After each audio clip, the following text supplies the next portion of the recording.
Good morning students. आज मैं Shri Kheteshwar English academy की यूट्यूब क्लास में क्लास 10 के स्टूडेंट्स का साइंस सब्जेक्ट के लिए बच्चों स्वागत करती हूँ। बच्चों, हमने पिछली क्लास में चैप्टर नंबर 5 को शुरू किया था। कौन सा चैप्टर था? चैप्टर नंबर 5, जिसका नाम था chemistry in everyday life. Chemistry in everyday life यानी कि केमिस्ट्री का यूज हमारी एवरीडे की लाइफ में कैसे होता है, उसके बारे में हमको देखना है। हमने सबसे पहले उस दिन एसिड की बात की, फिर हमने बेस की बात की और फिर हमने सॉल्ट की बात की। देखो बच्चों, एसिड वो सब्सटेंस होते हैं जो टेस्ट में कैसे होते हैं, सॉर होते हैं, और जब उनका लिटमस पेपर के साथ टेस्ट किया जाता है तो वो ब्लू लिटमस को रेड लिटमस में कन्वर्ट कर देते हैं। ठीक है, फिर हमने बेस की बात की। बेस वो सब्सटेंस होते हैं जो टेस्ट में बीटर होते हैं और जब लिटमस पेपर से हम टेस्ट करते हैं तो ये रेड लिटमस को ब्लू में कन्वर्ट करता है, ये हम जानते हैं। फिर हमने बात की सॉल्ट की। तो बेटा देखो, जो सॉल्ट होता है वो कैसे मिलता है। ठीक है, मैंने उस दिन भी आपको सॉल्ट के बारे में थोड़ा सा पढ़ाया था, लेकिन चलो थोड़ा और पढ़ लेते हैं। जो सॉल्ट होते हैं, जब एसिड और बेस की आपस में जब रिएक्शन करवाते हैं तो क्या मिलता है? सॉल्ट मिलता है। ठीक है बेटा, एसिड और बेस को जब आपस में मिक्स कर देते हैं तो उनके बीच में एक रिएक्शन होती है और रिएक्शन के दौरान हमें सॉल्ट मिलता है। बेटा ये जो रिएक्शन होती है उस रिएक्शन को हम न्यूट्रलाइजेशन रिएक्शन बोलते हैं। हम इस रिएक्शन को न्यूट्रलाइजेशन रिएक्शन इसलिए बोलते हैं क्योंकि एसिड भी अपनी एसिडिक नेचर को खो देता है और बेस भी अपनी बेसिक नेचर को खो देता है और एक नया सब्सटेंस बनता है जो कैसा होता है? न्यूट्रल होता है, और हम उसको क्या बोलते हैं? सॉल्ट बोलते हैं। और इस न्यूट्रल होने की प्रोसेस को हम क्या बोलेंगे? न्यूट्रलाइजेशन बोलेंगे। फॉर एग्जाम्पल, मैंने एसिड लिया HCl जिसका नाम है हाइड्रोक्लोरिक एसिड, मैंने बेस लिया NaOH जिसका नाम है सोडियम हाइड्रोक्साइड, फिर मैंने इन दोनों के बीच में रिएक्शन करवाई तो मुझे NaCl मिला और साथ में H2O मिला, यानी कि सॉल्ट के साथ हमें वाटर भी मिलता है। जो न्यूट्रलाइजेशन रिएक्शन होती है, न्यूट्रलाइजेशन रिएक्शन में एसिड और बेस आपस में रिएक्ट होकर सॉल्ट प्लस वाटर बनाते हैं और ये इसका एग्जाम्पल है। ये मेरा एसिड है, ये मेरा बेस है और ये मेरा सॉल्ट है। अब देखो बच्चों, अगर मेरा एसिड स्ट्रॉन्ग एसिड हुआ तो अगर मैंने ये एसिड और बेस लिया है, अगर मेरा एसिड स्ट्रॉन्ग है तो और बेस मेरा वीक है तो मेरा जो सॉल्ट बनेगा वो सॉल्ट कैसा बनेगा?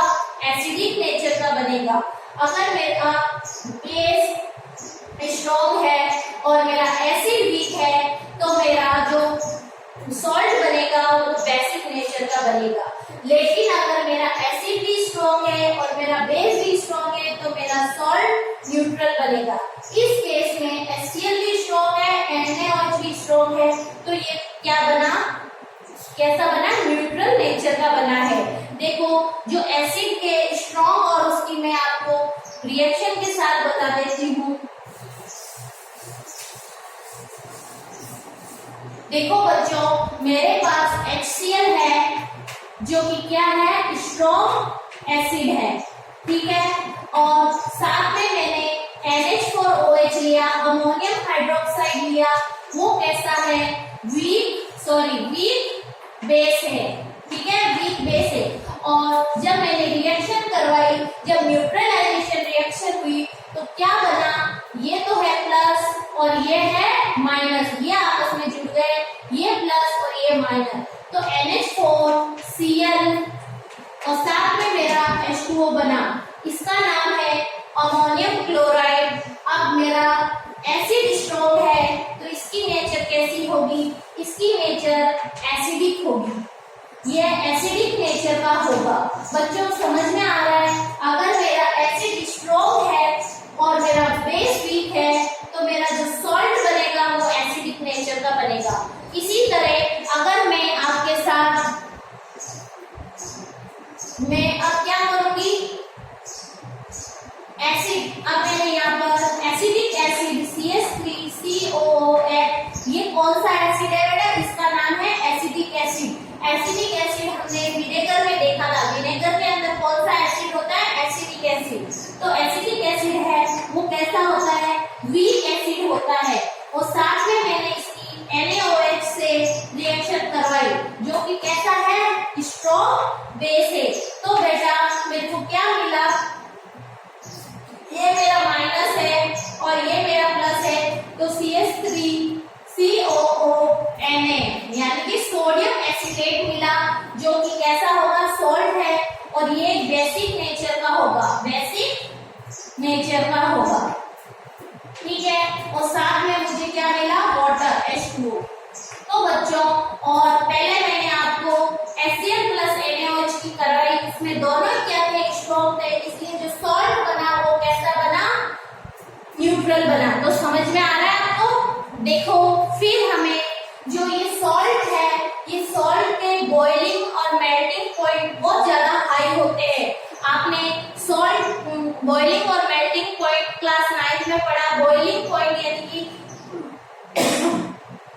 टेम्परेचर का वे पॉइंट जिसमें कोई भी सब्सटेंस बॉईल होने लगता है उसको हम बॉईल बोलते हैं, बॉइलिंग पॉइंट बोलते हैं। मेल्टिंग पॉइंट किसी भी सब्सटेंस का वो टेम्परेचर का पॉइंट जिसपे सब्सटेंस मेल्ट होने लग जाता है उसको मेल्टिंग पॉइंट बोलते हैं। तो जो सॉल्ट होते हैं उन सॉल्ट के बॉइलिंग और मेल्टिंग पॉइंट बहुत ज्यादा हाई होते हैं। जैसे हमारा नमक है वो सॉल्टी तो है, आप उसको गर्म करोगे तो वो आसानी से मेल्ट नहीं होगा और ना ही आसानी से बॉईल होगा। ठीक है, अब क्या होता है? और इस प्रॉपर्टी के कारण जनरली जो सॉल्ट होते हैं वो क्रिस्टल फॉर्म में होते हैं। क्रिस्टल का मतलब होता है बेटा, कैसे समझो? जैसे हमारा सेंधा नमक है तो उसके क्रिस्टल मिलते हैं, पत्थर जैसा है जिसको हम फोड़ के पाउडर बनाते हैं। जो मिश्री होती है वो भी पत्थर लाइक स्ट्रक्चर होती है, वो भी क्या है? क्रिस्टल है। जो फिटकड़ी है यानी कि जो डला, हम अपनी लोकल लैंग्वेज में जो डले से होते हैं उसको हम पत्थर जैसी सॉलिड स्ट्रक्चर जो होती है उसको क्रिस्टल बोलते हैं। तो बेटा जो सॉल्ट होते हैं उनके मेल्टिंग और बॉइलिंग पॉइंट बहुत ज्यादा होने की वजह से ये क्रिस्टल फॉर्म में रहते हैं। और इस क्रिस्टल फॉर्म में कुछ ये जो वाटर होता है ये वाटर भी प्रेजेंट होता है। हमने सॉल्ट बनाया था तो सॉल्ट के साथ में वाटर भी तो बना है, तो इस क्रिस्टल में ये वाटर भी प्रेजेंट होता है। और क्रिस्टल में प्रेजेंट वाटर को हम क्या बोलेंगे? क्रिस्टलाइन वाटर बोलेंगे। क्या बोलेंगे बच्चों? क्रिस्टलाइन वाटर बोलेंगे। ठीक है, अब देखो हमारी बुक में कुछ क्रिस्टलाइन वाटर के एग्जाम्पल दे रखे हैं, मैं इसको रफ कर रही हूँ। देखो आपको पता है, आपने जिप्सम नाम सुना है, कैल्शियम सल्फेट होता है, कैल्शियम सल्फेट, जिप्सम। जो जिप्सम होता है उसको हम क्या बोलते हैं? Calcium sulphate, calcium sulphate. और साथ में इसमें वाटर होता है 2H2O। बेटा देखो कैल्शियम सल्फेट, कैल्शियम की वैलेंसी +2 होती है, सल्फेट की वैलेंसी -2 होती है। +2 -2 आपस में कैंसिल आउट हो जाती है और इस कारण से इसका फॉर्मूला क्या बनता है? जिप्सम, CaSO4 बनता है। और साथ में वाटर के 2 मॉलिक्यूल प्रेजेंट होते हैं।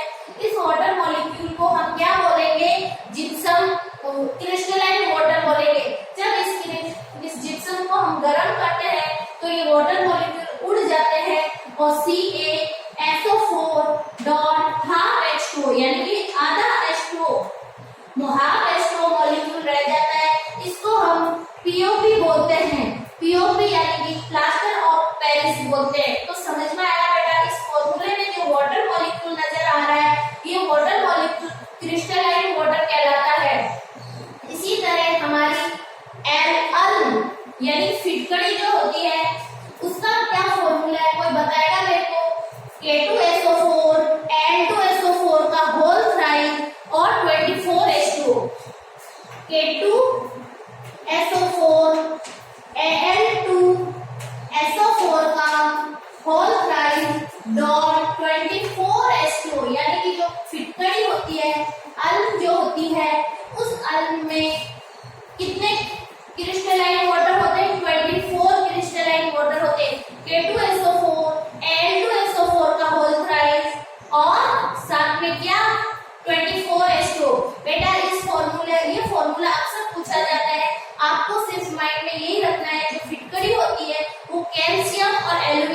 सल्फेट होते हैं। कैल्शियम और एल्यूमिनियम के क्या होते हैं? सल्फेट। तो देखो नहीं, पोटेशियम और एल्यूमिनियम के क्या होते हैं? सल्फेट होते हैं। पोटेशियम की वैलेंसी +1 होती है, सल्फेट की वैलेंसी -2 होती है, इसलिए क्रिस क्रॉस करने पर K के नीचे 2 आ गया तो K2SO4। फिर एल्यूमिनियम सल्फेट, एल्यूमिनियम की वैलेंसी +3 होती है, सल्फेट की -2, क्रिस क्रॉस हो गई। तो आपको इतना ध्यान रखना है, पोटेशियम और एल्यूमिनियम के सल्फेट होते हैं कौन? फिटकड़ी। तो K2SO4 Al2SO4 का होल थ्राइड, ठीक, Al.24H2। ये जो 24H2 है ये क्या है बेटा? ये क्रिस्टलाइन वाटर है, ठीक है। इसी तरह Na2CO3.10H2 इसको हम बोलते हैं वॉशिंग सोडा। क्या बोलेंगे?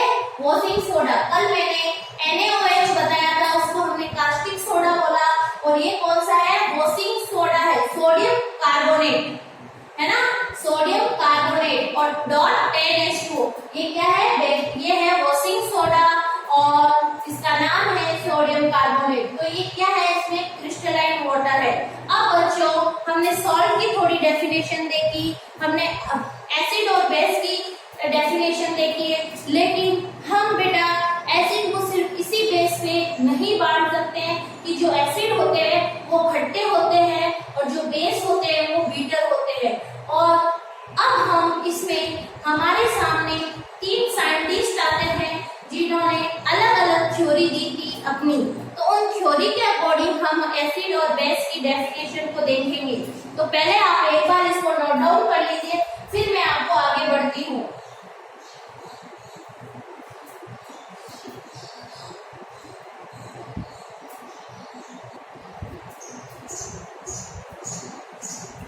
जी हाँ बच्चों, अब हमारे सामने आर्हेनियस नाम का एक साइंटिस्ट था, उसकी डेफिनेशन देखेंगे कि उन्होंने आर्हेनियस ने एसिड और बेस के बारे में क्या बोला, ठीक है।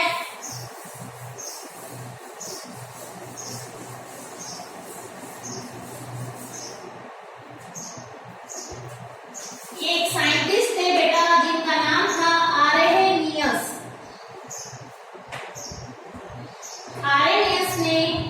Arrhenius theory. देखो बेटा, आर्हेनियस ने एसिड और बेस को बताया कि एसिड वो सब्सटेंस होते हैं जिनको वाटर में डिसॉल्व करते हैं तो वो H+ देते हैं, यानी कि ऐसे सब्सटेंस जिनको हम वाटर के अंदर घोलते हैं तो घोलने पर वो हमेशा क्या देंगे? H+ देंगे, तो वो क्या कहलाएंगे? एसिड कहलाएंगे। और बेस वो होते हैं जिनको वाटर के अंदर डिसॉल्व किया जाता है तो वो OH- यानी कि हाइड्रोक्सिल आयन देंगे, वो क्या कहलाएंगे? वो कहलाएंगे बेस। यानी कि एक तो हाइड्रोजन आयन देंगे और एक कौन से आयन देंगे? हाइड्रोक्सिल। तो बच्चों इधर देखो, जैसे जो H+ देंगे वो क्या होंगे? एसिड होंगे, और जो OH- देंगे वो क्या कहलाएंगे? बेस कहलाएंगे, ठीक है। जब भी हम किसी सब्सटेंस को वाटर के अंदर घोलते हैं तभी वो अपने आयंस में डिसोसिएट होता है। समझ में आ रहा है? जैसे मेरे पास HCl है, वो एक हाइड्रोक्लोरिक एसिड है। हाइड्रोक्लोरिक एसिड जब हमारे पास होता है तो वो HCl की फॉर्म में होता है, लेकिन उस हाइड्रोक्लोरिक एसिड को अगर हम वाटर के अंदर डाल देते हैं तब वो H+ और Cl- में टूटता है। हम अच्छी तरीके से जानते हैं कोई भी सब्सटेंस होता है वो प्लस और माइनस यानी केटाइन और एनाइन से मिलकर बना है, और वो अपने केटाइन और एनाइन में तभी टूटता है जब हम उसे वाटर के अंदर डिसॉल्व करते हैं। तो समझ में आ रहा है? जो हाइड्रोजन आयन देगा वो तो एसिड होगा, और जो OH- आयन देगा वो क्या होगा? बेस होगा। हमने अच्छे से देखा था, जैसे मेरे पास HCl था और एक मेरे पास NaOH था। जहाँ कहीं पर भी आपको OH नजर आ जाए इसका मतलब ये क्या है? बेस है, और H नजर आए वो क्या है? एसिड है। तो बच्चों हम सबसे पहले एसिड को देखेंगे। देखो मेरे पास एक एसिड है जिसका नाम है HCl, हाइड्रोक्लोरिक एसिड। यहाँ मैंने A और Q लिख दिया। A और Q का मतलब होता है एक्वस सॉल्यूशन, यानी कि मेरे हाइड्रोक्लोरिक एसिड को वाटर के अंदर डिसॉल्व कर दिया है तो वो हाइड्रोक्लोरिक एसिड का एक्वस सॉल्यूशन कहलाएगा। तो मेरे को इस सॉल्यूशन में क्या होगा, मेरे को H+ और Cl- नजर आएंगे, है ना। ये H+ है, इस कारण से ये क्या है, एसिड है।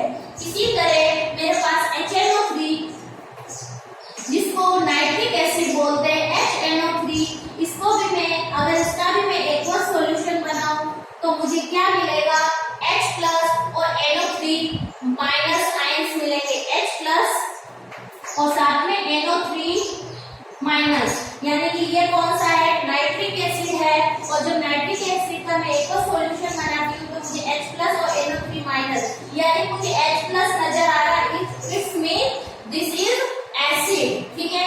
इसी तरह आपने H2SO4 सल्फ्यूरिक एसिड के बारे में नाम सुना होगा, जो तेजाब होता है जिससे हम टॉयलेट क्लीन करते हैं, टॉयलेट क्लीनर के नाम से जानते हैं, वो क्या होता है, सल्फ्यूरिक एसिड होता है, H2SO4।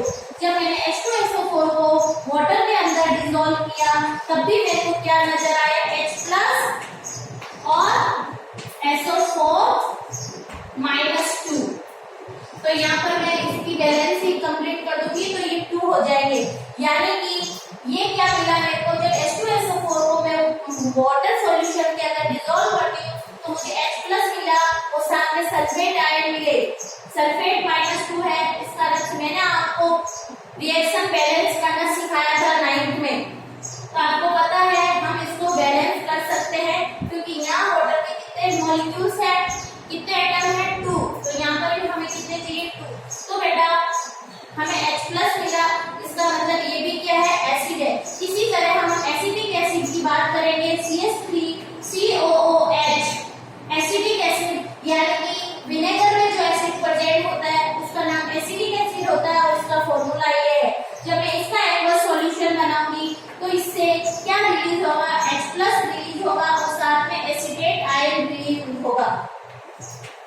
ये H+ नजर आ रहा है, इसमें ये क्या है, मेरा एसिड है। बेटा ये वीक एसिड होता है, कौन सा एसिड होता है, वीक। फिर मैं कार्बोनिक एसिड की बात करूंगी, H2CO3। एक तो मेरे पास HNO3 था जिसको मैंने नाइट्रिक एसिड नाम दिया, एक है मेरे पास कार्बोनिक एसिड, वो भी क्या है, वीक एसिड है। और जब मैं इसको डिसॉल्व करूंगी तो क्या होगा, H2CO3, तो एक तो H+ बनेगा और साथ में एक HCO3- बनेगा, ठीक है। H+ निकल रहा है इसलिए ये मेरा क्या है, एसिडिक, ये मेरा एसिड है। अब देखो बच्चों, हमारे सामने ये तो हमने एसिड की बात कर ली कि एसिड वो सब्सटेंस होते हैं जिनको वाटर के अंदर डिसॉल्व करते हैं तो वो H+ देते हैं। अब हमारे पास बात आती है स्ट्रॉन्ग एसिड और वीक एसिड की। तो बच्चों स्ट्रॉन्ग एसिड वो एसिड होते हैं जिनको वाटर में डिसॉल्व करने पर वो उनके अंदर प्रेजेंट जितने भी H होते हैं उसको वो डिसोसिएट कर देता है, तोड़ देता है। जबकि वीक एसिड वो एसिड होते हैं जिनको वाटर के अंदर डिसॉल्व करते हैं तो H+ तो रिलीज होता है लेकिन सारे H उसमें से रिलीज नहीं होते, कुछ H उसके साथ जुड़े हुए रह जाते हैं, वो वीक एसिड कहलाते हैं। समझ में आ रहा है, नहीं आ रहा है, इधर देखिए। देखो बेटा मेरे पास ये आरएनएस थ्योरी को मैं हटाती हूँ, ये आरएनएस थ्योरी है। आरएनएस ने बताया था कि जो एसिड होते हैं वो H+ रिलीज करते हैं और जो बेस होते हैं वो OH- रिलीज करते हैं अपने वाटर सॉल्यूशन में। देखो बच्चों मैंने HCl की बात की, ये भी अपने एक्वस सॉल्यूशन में H+ और Cl- देता है। अब बच्चों इधर देखो, ये HCl स्ट्रॉन्ग है और H2SO4 भी क्या है, स्ट्रॉन्ग एसिड है। आप बोलोगे मैडम आप हमें कैसे पता चलेगा कि ये स्ट्रॉन्ग एसिड है, तो बच्चों इधर देखो इस HCl में कितने H प्रेजेंट है, सिंगल H प्रेजेंट है, वो यहाँ पर अलग हो गया है। इस H2SO4 में कितने H है, 2 H है, वो यहाँ पर अलग हो गए। लेकिन इस एसिडिक एसिड और इस कार्बोनिक एसिड में कितने H है, 1 H, तो ये रहा और 3 H ये रहा। लेकिन यहाँ रिलीज कितना हुआ, 1 H रिलीज हुआ और 3 H यहाँ जुड़े हुए, यानी कि ये अपने बराबर सारे के सारे हाइड्रोजन में डिसोसिएट नहीं हुआ। ऐसे सब्सटेंस, ऐसे एसिड जो अपने सारे आयंस में डिसोसिएट नहीं होते कंप्लीटली, वो क्या कहलाते हैं, वो वीक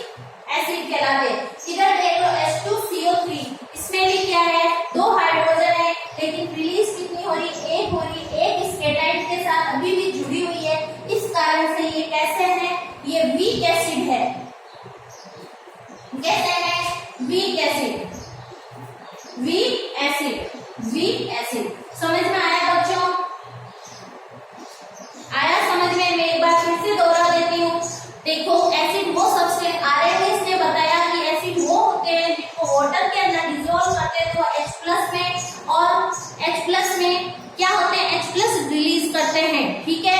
यानी कि ऐसी वो सब्सटेंस है जिनको वाटर के अंदर जब डिसॉल्व किया जाता है तो वो H प्लस रिलीज करते हैं, वो एसिड होते हैं। अब बात आई स्ट्रॉन्ग एसिड और स्ट्रॉन्ग एसिड और वीक एसिड। स्ट्रॉन्ग एसिड वो एसिड होते हैं जिनको वाटर में डिसॉल्व करते हैं तो उसके अंदर जितने भी H प्लस होते हैं वो सारे के सारे बाहर निकल जाते हैं H प्लस के रूप में, तब वो क्या कहलाएगा, स्ट्रॉन्ग एसिड कहलाएगा। वीक एसिड वो होते हैं जिसके अंदर जितने भी H प्रेजेंट होते हैं उसमें से सारे के सारे H बाहर नहीं, H तो रिलीज हो रहे लेकिन पूरे नहीं हो रहे। ये देखो यहाँ बच गए थे, इसमें भी बचो, यहाँ बच गए, तो ये बचे हुए क्या होते हैं, जो एनायन के साथ H रह जाते हैं, इस कारण से ये कैसे कहलाते हैं, वीक एसिड कहलाते हैं। ठीक है बच्चों, समझ में आया। इसी तरह हम बेस की बात करेंगे। आरएनएस ने बेस किसको बताया, पहले एक बार इसको आप नोट डाउन कर लीजिए, फिर मैं करवाती हूँ।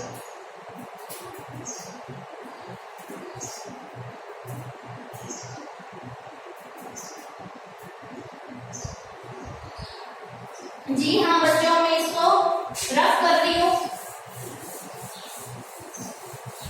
आपकी बुक जो पिछले साल जो बुक चलती थी 10th की, वही बुक इस बार चलेगी। आपका सिलेबस चेंज नहीं हुआ है, बाकी सारी क्लासेस का सिलेबस चेंज हो गया। आप प्लीज, मार्केट में बुक अवेलेबल है, आप प्लीज अपनी बुक को लेकर आइए और आप समझने की कोशिश कीजिए। बुक में सारी डिटेल दे रखी है, मैंने आपको भी समझाया, आप बुक में से पढ़ना, आपको बहुत अच्छे से क्लियर हो जाएगा। अब हम आरएनएस थ्योरी के अनुसार देखेंगे कि जो बेस होता है वो बेस क्या होता है। आरएनएस ने बोला जो OH माइनस रिलीज करते हैं अपना वाटर सॉल्यूशन में, वही क्या होते हैं, बेस होते हैं। फॉर एग्जांपल हम लेंगे KOH, क्या लेंगे हम, KOH, पोटेशियम हाइड्रोक्साइड। इसको जब हम वाटर, इसका हम क्या लेंगे, एक्वस सॉल्यूशन। जब भी हम किसी भी सब्सटेंस को पानी में घोलते हैं तो वो क्या हो जाता है, उसका एक्वस सॉल्यूशन हो जाता है, और उसके लिए हम यहाँ नीचे A और Q लगाएंगे। इसको जब हम वाटर में घोलेंगे तो ये K प्लस और OH माइनस देगा, यानी कि हमें सब्सटेंस में क्या मिला, हाइड्रोक्सिल आयन मिला। इसका मतलब ये सब्सटेंस क्या है, बेस है, क्योंकि आरएनएस ने बताया कि जो OH माइनस रिलीज करता है अपने वाटर सॉल्यूशन में, उसको हम बेस बोलेंगे। ठीक है, इसी तरह हमारे पास NaOH है, NaOH ये भी क्या करेगा, Na प्लस और OH माइनस में टूटेगा, ये भी क्या है, बेस है, और ये भी इसका क्या है, एक्वस सॉल्यूशन है। इसी तरह हमारे पास है calcium hydroxide. Calcium hydroxide, calcium की वैलेंसी +2 होती है और हाइड्रोक्सिल की -1, तो यहाँ पर इसमें 2 लग जाएगा, और ये क्या है, इसका एक्वस सॉल्यूशन। और क्या बनेगा, अब यहाँ पर क्या बनेगा, कैल्शियम +2 और OH 2OH माइनस। ठीक है, ये सारे के सारे क्या है, बेस है, क्योंकि ये क्या दे रहे हैं, OH माइनस दे रहे हैं। ठीक है बच्चों, इसी तरह अपन अमोनियम हाइड्रोक्साइड की बात करेंगे। क्या बात करेंगे, अमोनियम हाइड्रोक्साइड की। अमोनियम हाइड्रोक्साइड होता है NH4OH, अमोनियम NH4OH, इसको हम डालेंगे, ये भी इसका एक्वस सॉल्यूशन है, तो इसमें NH4 प्लस और OH माइनस, इसको क्या बोलेंगे, अमोनियम हाइड्रोक्साइड। देखो बच्चों, आपको पता है, आपकी जो पिछली 9th की साइंस की जो बुक थी, उस बुक में ये सारे कैटायन और एनायन की लिस्ट दे रखी थी, जो मैंने आपको बहुत याद करने के लिए बोला भी था, और आपने कुछ बच्चों ने बहुत याद भी की है, लेकिन इतना टाइम होने के कारण से आप भूल गए होंगे। तो प्लीज आप उनको एक बार फिर से याद कीजिए, उनको याद करोगे तभी आपको पता चलेगा। जैसे NH4+1 होता है तो इसको अमोनियम बोलते हैं, नहीं तो आपको पता ही नहीं चलेगा अमोनियम होता क्या है। तो अमोनियम हाइड्रोक्साइड NH4, इस पे भी प्लस वैलेंसी, OH के ऊपर भी -1 वैलेंसी, दोनों कट गई, कैंसिल आउट हो गई। इस कारण से फॉर्मूला क्या बना, NH4OH। देखो बच्चों, जिस तरह हमने बात की थी, हमने क्या बात की थी, हमने बात की थी जिस तरह हमारे एसिड स्ट्रॉन्ग और वीक होते हैं, उसी तरह हमारे बेस भी स्ट्रॉन्ग और वीक होते हैं। बेस स्ट्रॉन्ग में जैसे NH4OH है, ये क्या है, वीक बेस है, और जो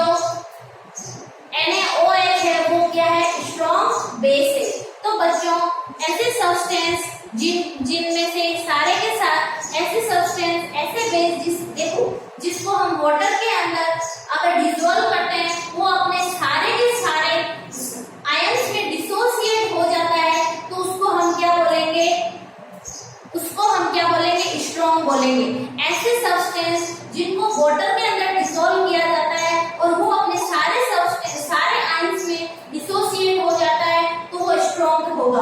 अगर जो वीक होता है वो अपने सारे आयंस में डिसोसिएट नहीं हो पाता है, इस कारण से हम उसको क्या बोलेंगे, वीक बोलेंगे। ठीक है।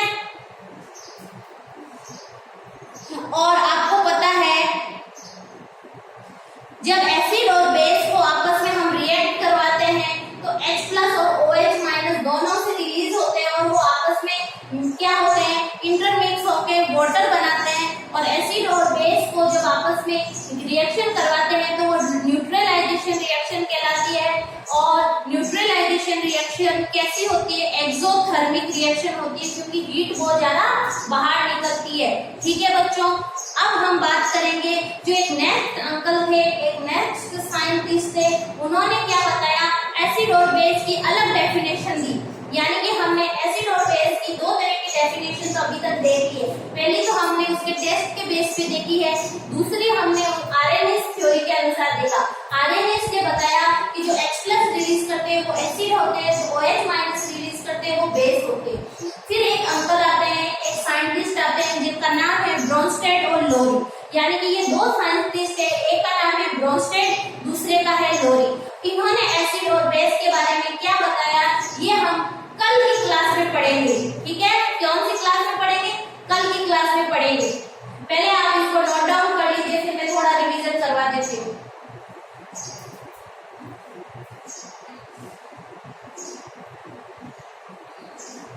क्योंकि बच्चों आज की क्लास का समय समाप्त हो रहा है और हम ब्रोंस्टेड और लोरी कॉन्सेप्ट को अच्छे से डिटेल से नहीं कर पाएंगे, इसलिए हम इस नए टॉपिक को कल ही शुरू करेंगे। जिनके पास बुक है वो एक बार प्लीज अपने इसको आगे जो पिछला पढ़ा है उसको भी पढ़ना है और जो आगे है उसको भी पढ़ना है। देखो बच्चों, मैंने आपको साइंस में फर्स्ट चैप्टर कंप्लीट करवाया था। फर्स्ट चैप्टर जो था वो हमारा थ्योरी बेस था, लेकिन उसमें से 1 वर्ड टाइप के क्वेश्चन बहुत ज्यादा बनते हैं और उसके जो पीछे के जो क्वेश्चन आंसर है बुक में, उसमें से MCQs तो आपको बुक में कर लेने हैं और पढ़ लेने, रट लेने हैं, समझ लेने हैं। और जो पीछे के जो 1 word, long type, short type, very short answer, वो आपको बुक में करने, नोटबुक में करने हैं।